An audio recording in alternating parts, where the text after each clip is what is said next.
मनातलं as it is, filter नाही, drama नाही. जे मनात आहे तेच बाहेर, बिनधास्त, थेट, खरं. गारवा वाऱ्यावर भिर भिर भिर पारवा, नवा नवा प्रिये नभात नभातही. झाडाखाली बसलेले कोणी कोठे रुसलेले, चिंबमणी आज पुन्हा आठवणी मेघ जुना कोणी भिजलेले. मी किशोरदांच्या आवाजाची नक्कल कधीच केली नाही. मला नेहमी असं वाटतं की त्यांची नक्कल करणं ही कॉपीच होणार.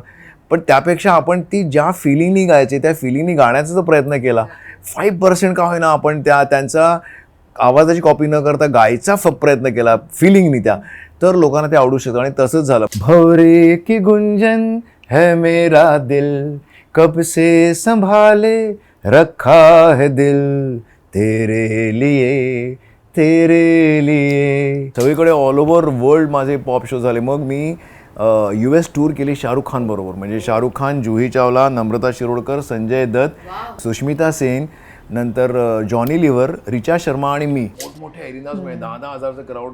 आणि मी शो ओपन करायचो त्या. त्याच्यामुळे इतकं म्हणजे ओपनिंग बॅट्समन. आणि तुम्हाला कल्पना करा की लोक शाहरुख खानची वाट बघणार आणि त्याच्या आधी आपण जायचं आणि गाणं म्हणायचं. म्हणजे केवढं तो माहोल तू तयार समा बांध देते. त्याच्यामुळे तो एक अनुभव खूप चांगला होता. निवडणुकीचं गाणं असून देखील ऐकावं असं वाटलं पाहिजे, हा त्याच्यामध्ये फील पाहिजे. म्हणून मग मी ते गाणं केलं की तुलाच आता पुढे यायचे, देश घडवण्यात तयार हो, मतदानाने देशाचे भवितव्य घडवण्यात तयार हो. ये पुढे मतदान कर, लोकशाहीचा सन्मान कर, ये पुढे.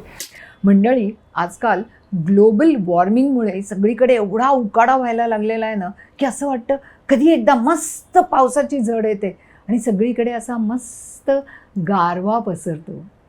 गारवा वाऱ्यावर भिर भिर भिर पारवा, नवा नवा प्रिये नभात नभातही, चांदवा नवा नवा गारवा. वा वा वा, क्या बात आहे. आता उकडत असलं इथे तरी सुद्धा तुझ्या गाण्यामुळे अचानक अशी गार मंद अशी लाट यावी ना, वाऱ्याची झुळूक, तसं जाणवलं. गारवा हा तुझा अतिशय फेमस झालेला अल्बम आहे, परंतु त्याच जोडीला तुझे त्याच्या आधीही बरेचसे अल्बम्स आलेले आहेत आणि मला वाटतं राजश्री प्रोडक्शननी हे सगळे काढलेले होते. याच्यामध्ये एक ये हे प्रेम हा तुझा मला वाटतं सगळ्यात पहिला आलेला अल्बम. इनफॅक्ट गारवाच्या आधी ये हे प्रेम रिलीज झाला आणि त्यावेळेला मी ऍक्च्युली गारवाचा अल्बम माझा तयार होता आणि तो मी घेऊन राजश्री प्रोडक्शन म्हणजे बडजातियाज हे म्युझिक कंपनी स्वतःची ओपन करणार होते, म्हणजे लॉन्च करायची होती त्यांना. आणि म्हणून मी म्हटलं की ठीक आहे, मग माझा गारवा अल्बम रिलीज करा. तर ते म्हणले की तुझी गाणी खूप चांगली आहेत गारवा, पण आम्हाला म्युझिक कंपनी लॉन्च करताना हिंदी अल्बम रिलीज करायचा आहे जो ऑल ओव्हर वर्ल्ड रिलीज करता येईल आम्हाला. तर मला म्हटले की पण म्हटलं माझ्याकडे तर नाही आहे. तर म्हणले नाही, पण तू खूप चांगला संगीतकार आहेस, तुझ्या चाली खूप आवडल्या आम्हाला, तर तू हिंदीमध्ये चाली का लावत नाहीस. तोपर्यंत मी हिंदीमध्ये चाली वगैरे काहीच करत नव्हतो, मराठीची गारवामध्ये फक्त गाणी. खरं म्हणजे ना, मला संगीतकार व्हायचंच नव्हतं, मला फक्त गायक व्हायचं होतं. पण समहाऊ गारवातल्या चाली सौमित्र किशोर कदम हा माझ्याकडे कविता आणत गेला. आम्ही त्याला एक चाल, दोघांचं कॉम्बिनेशन, हो, आणि मी चाल लावत गेलो आणि चाली होत गेल्या. आणि पण ते म्हणले की नाही, आम्हाला हिंदी आहे, तर तू संगीतकार म्हणून मला तुझ्या चाली खूप आवडत आहेत, तर तू हिंदीमध्ये चाली लावायला सुरुवात कर आणि आपण तुझा हिंदीमध्ये पहिला अल्बम करू. आणि म्हणून मग ये हे प्रेम करता मी जवळजवळ वर्षभर त्यांच्या ऑफिसमध्ये जात होतो आणि वर्षभर जाऊन त्यांना दर आठवड्याला जाऊन मी चाली ऐकवायचो. कधी 3 चाली, कधी 4, स्वतःच डमी वर्ड लिहायचे आणि चाली ऐकवायचो. असं करता करता 30 गाणी मी तयार केली. त्या 30 गाण्यांमधली त्यांनी 10 गाणी सिलेक्ट केली आणि त्या 10 गाण्यांचा ये हे प्रेम नावाचा अल्बम रिलीज केला, ज्याच्यामध्ये छुईमी से तुम लगती हो हे गाणं होतं, ज्याच्यामुळे प्रीती जांगियानी ही खूप फेमस झाली आणि तिला छुईमी गर्ल म्हणतात आणि त्यानंतर तिला सिनेमा मिळाला. हे सगळं त्या एका गाण्यामुळे घडलं. आणि अर्थातच त्या वर्षीचा म्हणजे 1998 ला ती रिलीज झाली आणि त्या वर्षीचा हायेस्ट सेलिंग अल्बम होता. आम्ही जवळजवळ 8 लाखाच्या वर त्याच्या कॅसेट्स आणि सीडीज विकल्या. Wow wow. म्हणजे एवढं फेमस गाणं आहे त्याची हो. छोटीशी एक झलक तर आम्हाला मिळायला हो, त्याची झलक पण ऐकवतो आणि तुम्हाला नक्कीच आणि त्याच्यामध्ये मला वाटतं तू दुसरे काहीतरी असं वर्ड्स वेगळे लिहिलेले होते ना पहिले छुईमीच्या आधी. नाही, हो, त्याचं काय झालं, गारवामध्ये छुईमी हे गाणं मूळ मराठी गाणं आहे. हा, झाडाखाली correct. बसलेले कोणी कुठे रुसलेले हे सौमित्रीने आधी लिहिलं आणि ते गाणं मी त्यांना ऐकवलं तर ते म्हणले की नाही हे गाणं आम्हाला हिंदीमध्ये हवंय. आता मग ते दोन्ही होते झाडाखाली बसले कारण मला दोन्ही आठवतात त्यामुळे झाडाखाली आधीच लिहिलेलं होतं. हो. सौमित्रांनी आधी लिहिलं होतं, झाडाखाली बसलेले कोणी कोठे रुसलेले चिंबमणी आज पुन्हा आठवणी मेघ जुना कोणी भिजलेले डंग डंग डंग डंग डंग डंग. हे मराठी गाणं तयार होतं. हो. तर ते म्हणले की नाही हे गाणं खूपच छान आहे आणि आम्हाला तू हिंदीमध्ये ह्याचं गाणं आम्हाला फक्त Tune शब्द फार आपण आवडली. ट्यून आपण तशीच ठेवूया आणि फक्त हिंदी आपण शब्द लिहून घेऊया. तर मी काय केलं, ऑलरेडी त्यांना ऐकवायला म्हणून स्टुडिओत जातानाच म्हणजे त्यांच्या ऑफिसमध्ये जाताना पहिल्यांदा जेव्हा मी ऑफिसमध्ये गेलो तेव्हाच मी ह्याच्यावर डमी शब्द लिहिले झाडाखालीवर बसले. कारण मला माहिती होतं की हिंदी आहेत, यांना मराठी झाडाखाली कळणार नाही आणि म्हणून मी जातानाच डमी शब्द लिहून गेलेलो. छुईमी सी तुम लगती हो फूलों जैसी हस्ती हो जिस दिन से देखा है तुम मेरी सांसों में दिल में रहती हो डंग डंग डंग डंग डंग डंग. आणि तेच ते गाणं त्याला एवढं आवडलं ते म्हणत नाही ये गाणं तो हमको चाहिए, ये तो गाणं हम करेंगे. आणि मग तेच गाणं सर्वात हिट गाणं त्यातलं तेच होतं. येस. त्यानंतरही तू पुष्कळ अल्बम केलेस तर त्याबद्दल जरा आम्हाला सांग. पुष्कळ केले म्हणजे तेव्हा ना 90s मध्ये इंडी पॉप हा प्रकार जो आता Yes. पुन्हा यायला लागलाय बरं का. परत म्हणजे trend त्या मध्ये काळातले यायला जे लागलेला. आर्टिस्ट होते सगळे आता पुन्हा ट्रेंडिंग आहेत आणि पुन्हा Yes. इंडी पॉप हा जो मध्ये मध्ये परत सिनेमाची गाणी खूप पॉप्युलर व्हायला लागली होती आणि हा इंडी पॉप जो प्रकार आहे तो थोडासा मागे पडतो. पण आता पुन्हा ही सगळी गाणी येतात. मी पण आता माझे हे सगळे जे जुने गाणी आहेत ती परत नव्या स्वरूपात आणण्याच्या प्रयत्नात आहे Lovely, आता. fantastic. तर त्याच्यामुळे त्या गाण्यांबरोबरच मग मी माझा सोनी म्युझिकचा आर्टिस्ट होतो मी. मग रसिया नावाचा मी अल्बम केला हो या. आणि तर रसिया पण बऱ्यापैकी लोकांना माहिती आहे गाणी, त्यातली पण गाणी खूप छान होती. रसिया नंतर मग मी मध्ये मध्ये चित्रपट करत गेलो. मराठी चित्रपट तू जवळजवळ पुष्कळ केलेले एक आहेस, 7-8 चित्रपट. basically. तुमचं मोकळा श्वास मोकळा श्वास आणि मोकळा श्वास म्हणजे असं आहे की तुम्ही एक टीव्ही चॅनल सिनेमाचा चॅनल ऑन केलात की त्याच्यावर अनेक वेळा तो दाखवतात आणि इतका तो you get popular. Glued to it. म्हणजे असं तुम्ही तो पिक्चर बघत असताना मध्येच असं सोडून उठून जाऊच शकत नाही. आणि तुम्हाला सांगतो सिनेमा तर उत्तम आहेच Yes. पण त्याच्याकरता तुम्ही मला जे ब्रीफिंग केलं होतं त्याच्यामुळे मला एक वेगळ्या प्रकारचं म्युझिक करायला लागलं. हो. त्याच्या युजली आपण बघतो की सिनेमामध्ये एक 4 गाणी 5 गाणी अशी गाणी असतात पण आपण असं म्युझिक केलं होतं की 9 अंतऱ्याचं एकच फ्लो असावा पण 9 अंतरे असावेत आणि ते 9 अंतरे चित्रपटात ज्याच्या सिच्युएशनवर Yes. ते गाणी येत राहत म्हणजे Yes. प्रत्येक अंतरा हा चित्रपटभर येत राहतो. त्याच्यामुळे ते एक वेगळं चॅलेंज मला होतं आणि ते मला असं वाटतं की तुम्ही त्याच्यामध्ये सॅटिस्फाय होतात आणि खूप चांगलं म्युझिक हो मला झालं सारखं ते. असं वाटत होतं की नाही म्हणजे मृण्मयी देशपांडेने तर अप्रतिम हो, काम केलं. हो. तिला स्टेट अवॉर्डही मिळालं त्याच्यामध्ये आणि तिच्या ज्या भावना होत्या त्याच्यामध्ये तू जे ते एक मला हो. फक्त ते एंडिंगचं किती चालावं चालावं युगे हो. किती चालावं चालावं युगे युगे कोस कोस. ते ह्यांनी सौमित्राने Yes, खूप छान yes. लिहिलं होते सगळेच गाणी 9 अंतरे लिहायचे तुमच्या पण खूप दोघांचं challenge होतं. कॉम्बिनेशन हे कायम हिट कॉम्बिनेशन आहे. आता बोलता बोलता आपण म्हटलं त्याप्रमाणे अल्बम मध्ये आता तुझा एक नवीनही पावसावरचा एक अल्बम पावसावर. आलेला आहे ते सांग. काय झालं जसं आपण म्हणतो की 90s मध्ये जे अल्बमचा काळ होता जो की आपण 7 गाणी 8 गाण्यांचे सीडीज कॅसेट्स हे हो. सगळं निघत होतं. हो. हळूहळू असं लागलं की टेक्नॉलॉजी बदलत गेली. Yes. पेन ड्राईव्ह झाले Yes. म्हणजे कॅसेट्स आणि सीडीज मागेच कॅसेट्स पडल्यात आता. मागेच पडल्या आणि हो. त्याच्यामुळे अल्बम कॉन्सेप्ट की हो. 8 गाण्यांचा एक अल्बम करायचा हा कॉन्सेप्टच गेला. गेला म्हणजे जसं टेक्नॉलॉजी बदलते त्याप्रमाणे आपल्याला त्याच्या बरोबर जावं जावं लागतं. लागतं. त्याप्रमाणे आता असं झालं की आम्ही आर्टिस्टनी करायचं काय, हो.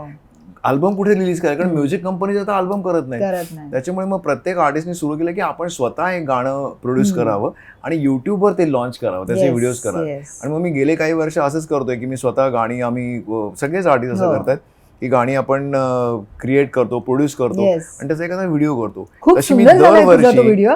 तो आपण आत्ताला जरा बघूच या पहिला. चालेल.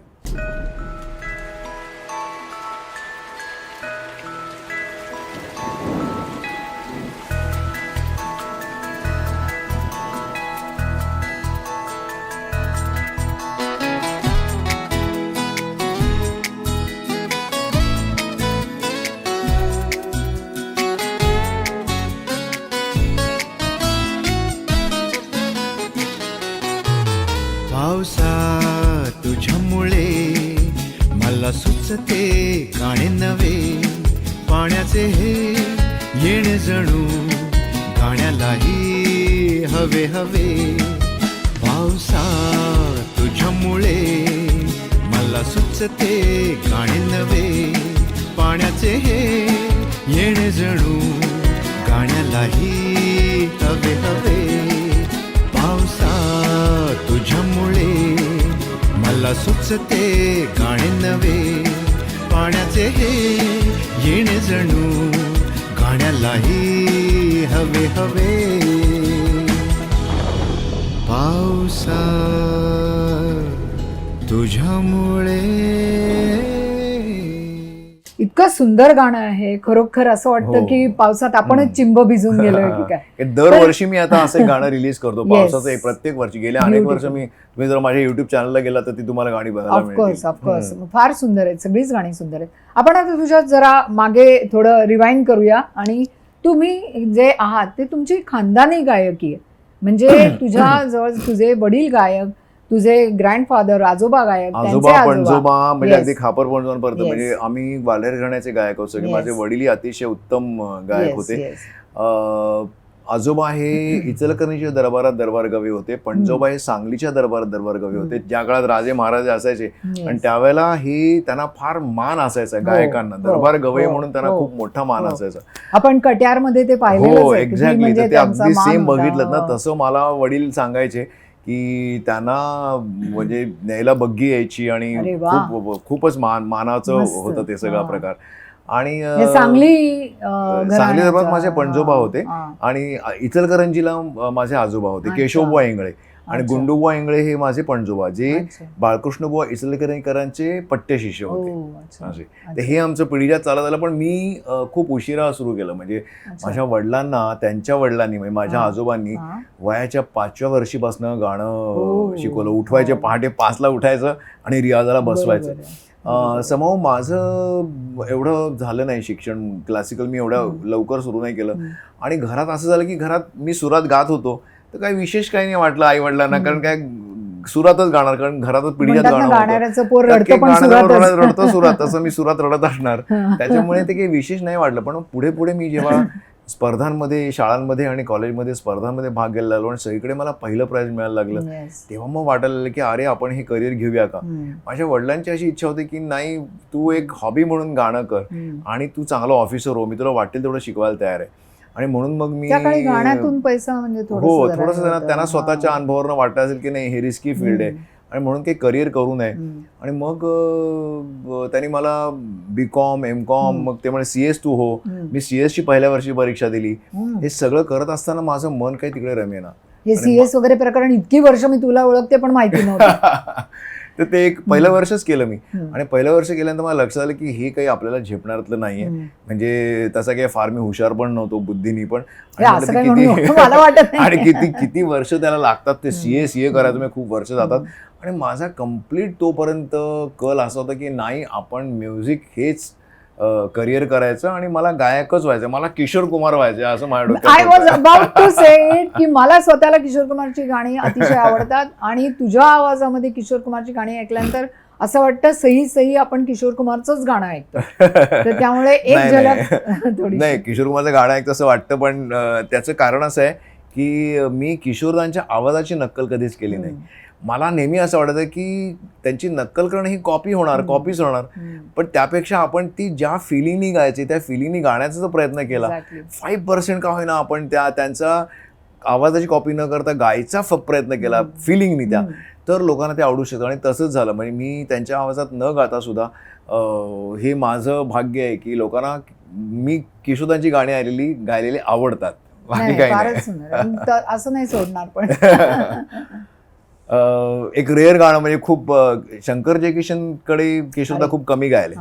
जास्त गाणी तुम्ही बघितली तर रफी साहेबांनी गायलेत, पण त्याचं मला स्वतःचं आवडणारं आणि खूप कमी वेळेला ऐकलं जातं ते गाणं म्हणजे भवरे की गुंजन है मेरा दिल, कब से संभाले रखा है दिल, तेरे लिए तेरे लिए तेरे लिए तेरे लिए. येते मस्तच का? अगदी मस्तच खरोखर सुंदर.